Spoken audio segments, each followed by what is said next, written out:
Hi, I'm Samantha. I'm the secondary science consultant here at Region 10, and welcome to our online professional development in science, earth science to be specific. You should be in Module 2 if you are watching this recording, and I'm guessing you're looking for more information on the rock cycle diagram / game and the rock cycle journal.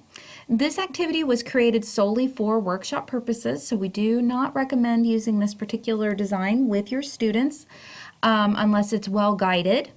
But just wanted to give you some instructions, some additional instructions on how this diagram works and what you will need. You will need to find a set of dice, but really you only need one for this game.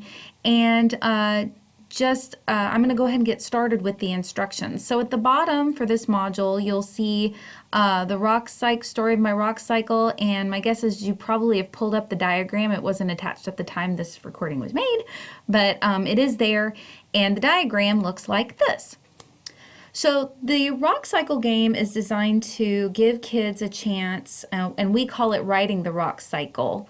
But it gives kids a chance to understand the concept of time as it pertains to the rock cycle, how the cycle itself affects the creation of different types of rocks, and the processes that they go through.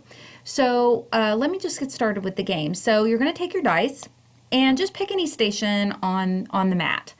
And you certainly don't have to print this mat, but it might help. So I'm going to start with igneous rocks. You also need the rock story. So if you go back to the website and you click on the rock story, you can download this as a Word document, and you will need to because we do need a completed version of it so we can give you your CPE credit.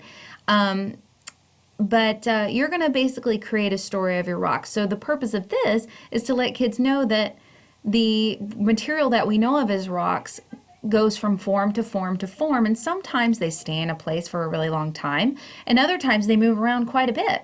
So for my adventure, I begin at the igneous rock location. That's my station.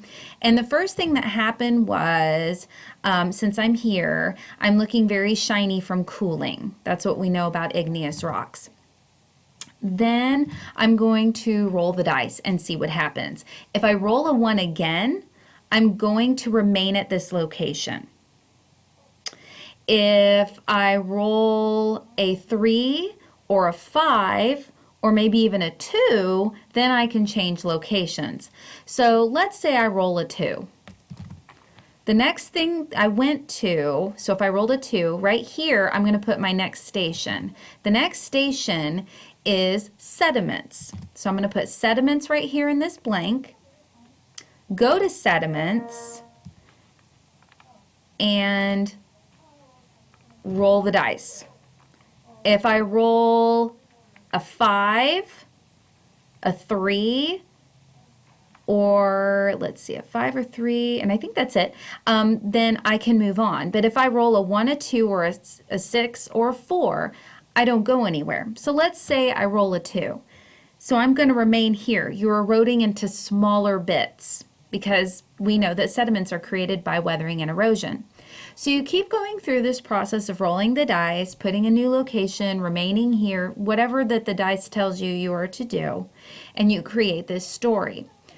The next step is listed on the website, and that is going to be a completely different activity. You will create your own comic strip of what happened. That document will be attached here at the bottom, and you should see it. It should say Rock Comic Strip. You will upload that to the Google Doc, which is also going to be an available link in here. So please go to the website and look for those things. And then you'll also write a very short raft.